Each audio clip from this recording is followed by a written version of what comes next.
In this episode, we will be discussing Alabama security deposits and prepaid rent. Landlords and tenants have the following rights and obligations regarding security deposits and prepaid rent under the Alabama Uniform Residential Landlord and Tenant Act. A maximum of 1 month's rent. A landlord may not demand or receive money as security in an amount in excess of 1 month's periodic rent, except for pets, changes to the premises, or increased liability risks to the landlord or premises for tenants' obligations under a rental agreement. Return or itemize within 60 days.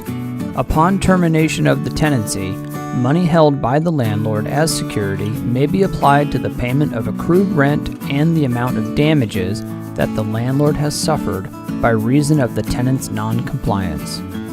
Any remaining amount due must be returned within 60 days after delivery of possession. If the landlord does not refund the entire deposit, the landlord shall provide the tenant an itemized list of all deductions. It is important to note, if the landlord fails to mail a timely refund or accounting within the 60-day period, the landlord shall pay the tenant double the amount of the tenant's original deposit. Tenant forwarding address. Upon vacating the premises, the tenant shall provide to the landlord a valid forwarding address in writing to which the deposit or itemized accounting, or both, may be mailed. If the tenant fails to provide a valid forwarding address, the landlord shall use the last known address of the tenant, or, if there is none, the address of the property. Any deposit unclaimed by the tenant, as well as any check outstanding, shall be forfeited by the tenant after a period of 90 days. First-class mail.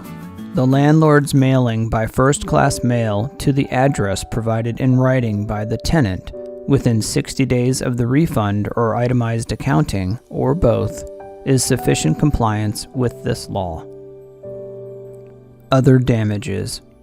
These requirements do not preclude the landlord or tenant from recovering other damages to which the landlord or tenant may be entitled. Other owners. The holder of the landlord's interest in the premises at the time of the termination of the tenancy is bound by these requirements.